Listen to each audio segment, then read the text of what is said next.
And every day I decide not to get stronger is a day that I decided by default to get weaker.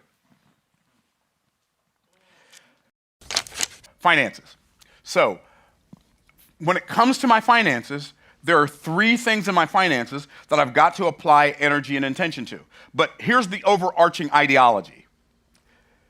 If I am not intentionally using my energy to get richer today, did you hear what I just said? Then I am unintentionally becoming poorer today. I am not staying the same. So here's the overarching idea. Everything in my life is either getting better or it's getting worse. Nothing is staying the same. Well, I just want to be comfortable. Good luck with that. It's not going to work. And by the way, remember I showed you inertia first, right? An object at rest will remain at rest. Even an object at rest is not staying the same. It's just staying in the same place. Are y'all tracking? So just because an object at rest will remain at rest until unless it's acted upon by an outside force, that doesn't mean it's staying the same. It's just staying in the same place. And so what you've got to decide is, am I going to get richer today or am I going to get poorer today? And see, if I were younger and still working at my job and I wanted to figure out a way to create wealth for my family and my job wasn't going to provide that wealth, in my discretionary time that I have, that's not my employer-directed time, I would be figuring out things I could do to first and foremost increase my leverage, financial leverage, in the form of cash flow. I just did a video recently called Cash Flow over Cash Grow. You can go back and watch that video. I think it was from like last Monday. Leverage, cash flow. Every one of us, if we are not getting richer today, by improving our leveraged cash flow, then we are by default getting poorer today. Now, getting richer today doesn't necessarily mean that I sold something today. But if I didn't sell something today, I did something today that'll help me sell something today or tomorrow or the next day. If I didn't sell something today, I figured out something that I could sell today and maybe something I can sell every day. Right? Like anybody who's listening to me right now, like how can I make money without spending money? You could go become an affiliate of anybody who has an affiliate offer. Promote an affiliate offer every day. Like you could send out 10 inbox messages to friends or people that you know on the internet or people who've commented on your post and say, hey, I took this challenge called the Make More Offers Challenge, and if you're an affiliate of mine, you can promote the Make More Offers Challenge, and every time somebody buys a VIP ticket, I pay you $148.50. And it doesn't have to be my offer. I'm not trying to get you to promote my offers, but you have to have somebody's. And so if you're like promote my offers, then it's mmocAffiliates.com. You fill out the affiliate application, and then you can get paid. Like, we're going to send out the money every month, whether you're getting some of it or not.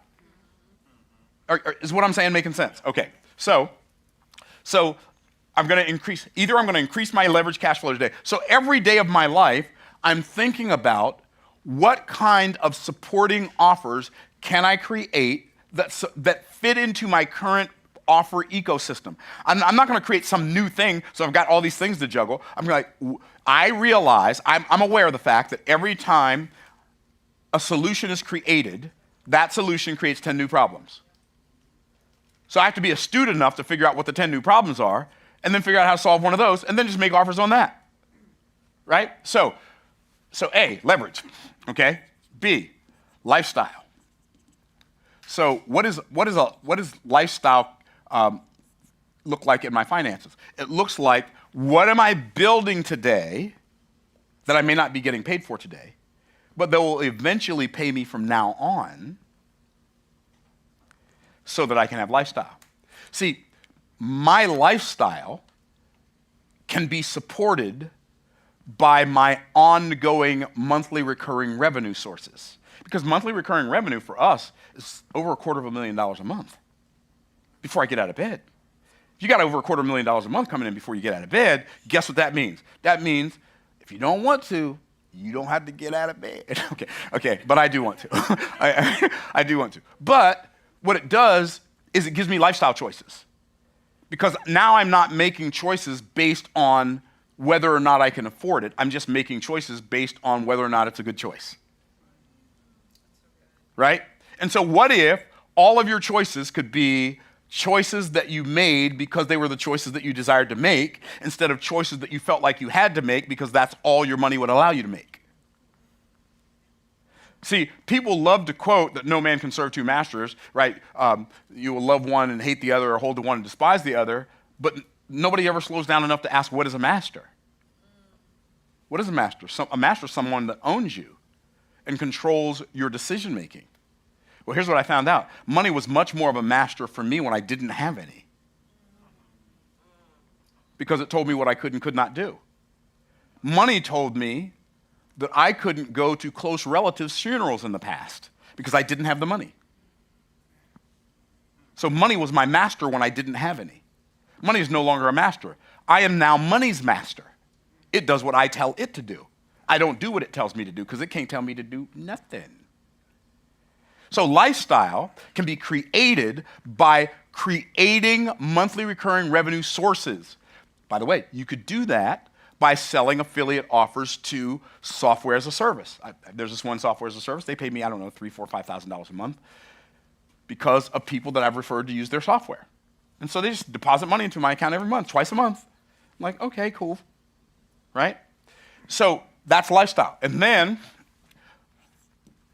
so this is talking about like business active cash flow.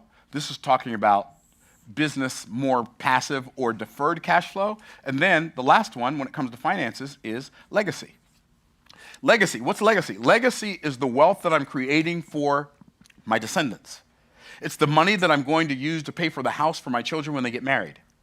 It's the money that I'm going to use to give to my grandchildren so that none of my children, none of my descendants ever have to start from scratch. You do realize that's God's original design for families, is that no new generation ever starts from scratch.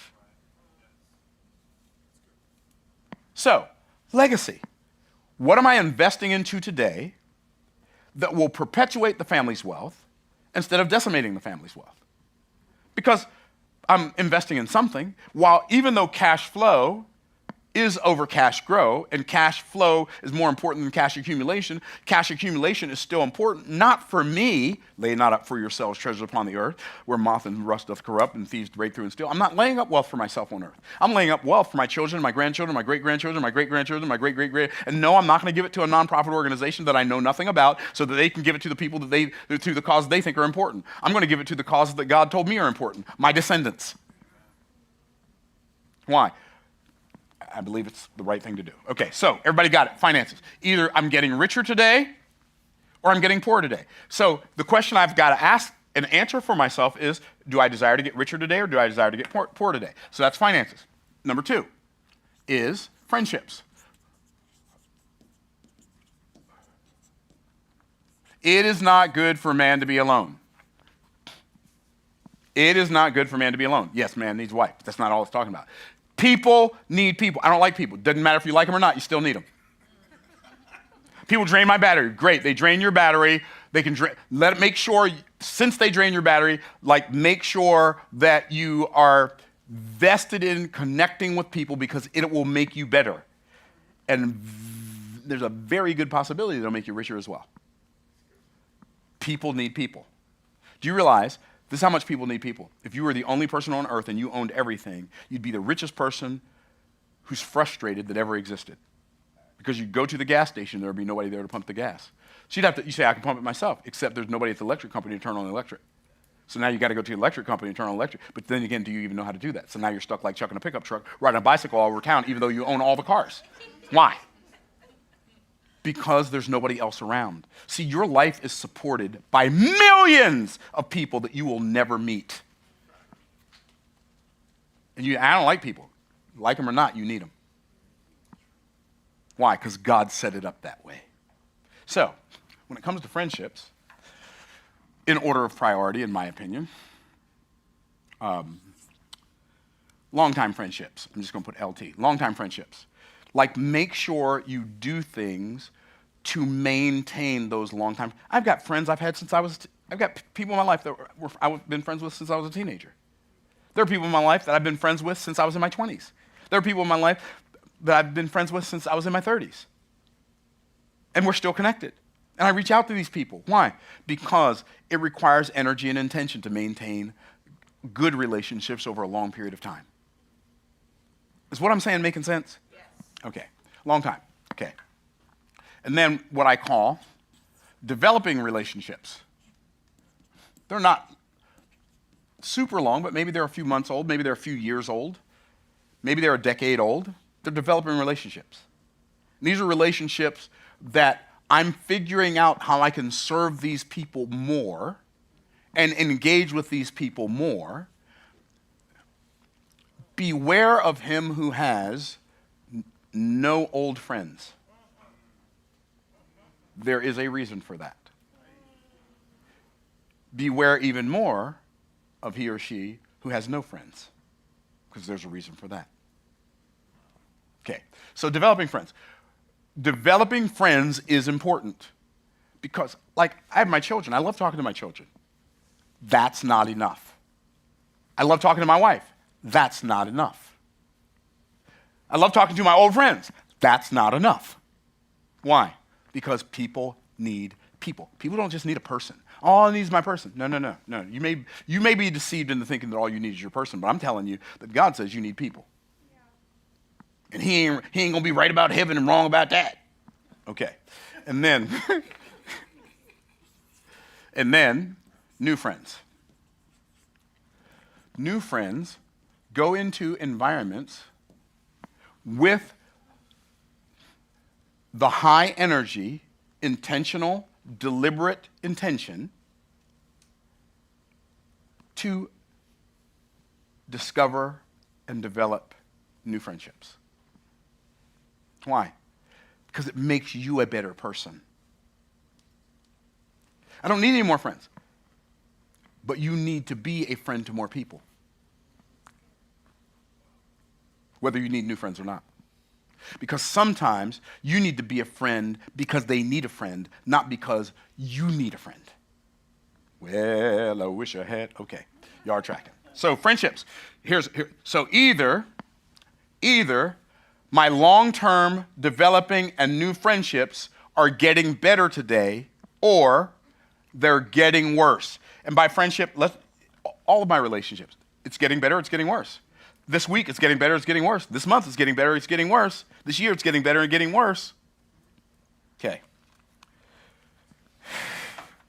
I got one for you. Number 3, in the arena of our focus. Now, when I say focus, what I'm talking about is learning new things and developing new skills. In the area of my focus, what am I focused on? Do you realize if you're not focused on learning something new, you are not only not getting smarter, you're actually getting dumber because memories erode. Entropy applies to memories. Wow. So I have to intentionally use my energy to be becoming better in the areas of my focus, in my learning. I've got to be, 1, discovering new things I don't know. Like I've got to be discovering age-old principles. They've been here for thousands of years, but I haven't uncovered them yet. Because if I'm not discovering new principles, this is why I believe it's important, and I'm not going to give everybody else objectives, but I believe everybody would benefit. Everybody under the sound of my voice right now, whether you're in the YouTube sphere or in this room, your life would be better if you'd learn another language and learn to play a musical instrument, both of those. And you could jump on both of those journeys in 2024. Why? Because it'll make everything else you have to do better. Because it will improve your cognitive ability by learning a language and learning a musical instrument. So here's the question. So every time you get ready to, am I going to read this book or am I going to go watch TV? Okay, there's nothing wrong with watching TV if you're not broke. If you're broke and you're watching TV now, we got a problem. If you're doom scrolling and you're broke, another problem. Why? Because you can't afford it. It's costing you too much. But do I want to get smarter today or do I want to get dumber today? Because if I'm not learning something new, I'm losing something old. So which is it going to be? Well, for me, it's going to be, I'm going to learn something new today. I am going to learn something new today. Why? Because today is the day. Today is the day to learn something new. And I'm not going to be dumber tomorrow. I'm going to learn something new today or be dumber tomorrow. I'm not going to be dumber tomorrow. We ain't going backwards. We're not here to create negative momentum. Okay, number 2. So I'm discovering new principles, but I'm developing new skills. I'm developing myself to apply these new things that I'm learning, and I'm working on them, and I'm creating new neural pathways in my mind and in my body so that I can do things today that felt impossible yesterday, so when I face something that looks impossible tomorrow, I'll know that it's not impossible, but instead that it's I'm possible. Why? Because I've applied myself to developing myself in applying the principles that I've discovered. And yes, this sounds like work. It is work. That's the point. It is work. And then, once I discover these new principles and I develop these new principles, then I deploy myself in the use of these new principles that with these new skills that I've developed. Every time you have a decision to make, here's the question. Am I willing to get better? Or am I willing to get better? Or am I going to settle for getting worse? Because that's really what it boils down to every time. This is going to make sense to you when I get to the fitness part. Watch. So, family. Let's talk about family. You want your family to get better? I think, which one is this? Family is 4. You want your family to get better? By the way, you want your family to get better? Here's what it's going to require. Energy and intention. Your family's not going to get better just because you want it to. So, you want your family to get better? It's going to start with your spouse. So, if you don't have a spouse, when you get one, prepare yourself for the one you're going to get. Okay, you don't have a spouse. Prepare yourself for the one you're going to get. Now, if you are not every day intentionally making your relationship with your spouse better, it is by default getting worse.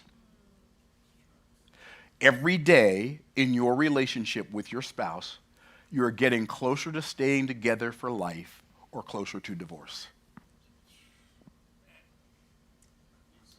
You know how much divorces cost, right?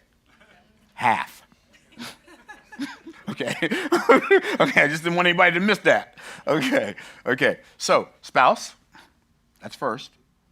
B, children. Spouse comes before children. Spouse comes before grandchildren. Spouse comes before siblings. Spouse comes before parents. Spouse. Everybody got it?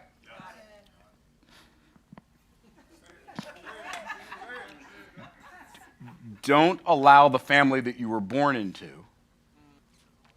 mistreat the family you were betrothed into. And vice versa. Don't let the family that you were betrothed into mistreat the family.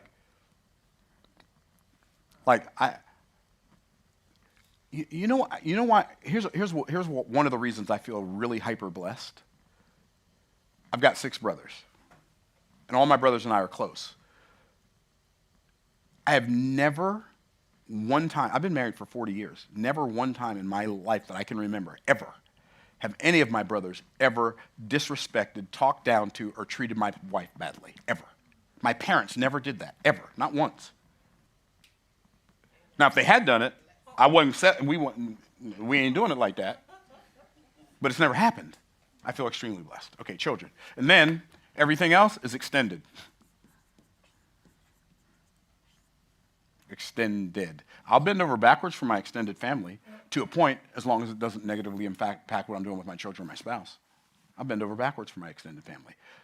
Brothers, cousins, aunts, uncles, parents, blah, blah, blah, as long as it's not going to negatively impact my spouse and my children. It's called priorities. Everybody tracking? Okay, cool. Number 5. Which I believe is your second most important-ish. You can prioritize these in whatever order you want to for you. Okay, number 5. fitness. Now, I believe one of the biggest problems that people have when it comes to fitness, and when I say fitness, I'm talking about fitness, I'm talking about nutrition, I'm talking about wellness, I'm talking about all of these things. One of the biggest problems that people have in the arena of fitness is they think fitness only means being a certain weight. Your body knows how much it wants to weigh. And if you will make good health choices, it will weigh that amount. So, here's what I discovered. And this is why I love exercise now. You ready? I woke up one day and I realized, based on this thing I'm sharing with y'all right now, I am either going to get stronger today or I'm going to get weaker today. And I don't have to decide to get weaker. I just have to not decide to get stronger. Now, when it comes to my fitness, the first thing I'm going to talk about is the most important in this category. And it is not exercise. That's number 2. The first thing is what you put in your mouth. Nutrition. If you drink more coffee than water, you've got a problem. If you drink more tea than water, you've got a problem. If you drink more soda than water, you've got a problem. You've got a problem because you are by default deciding to make yourself weaker because you did not decide to make yourself stronger. You've decided to make yourself sicker because you did not decide to make yourself more healthy. And I decided, see, people believe that health and wellness is predetermined by age. That's such a scam. I wish that was the only scam in the whole medical industrial complex, but it's just one of the many. I'm hot. I read this book called The Glucose Revolution. Has anybody read it? The Glucose Revolution? A couple of you. I read this book called The Glucose Revolution, and it made me realize the number one, or one of the number one contributing factors to almost all disease processes is the number of glucose spikes you have in a day. The number of glucose spikes you have in a day, what does that mean? How many times your blood sugar elevates and then gets cranked back down? It causes hardening of the arteries, which leads to high blood pressure, which leads to heart disease. High blood pressure is the number one cause of death and disability in the United States. And it's almost always something your body can fix if you treat your body right.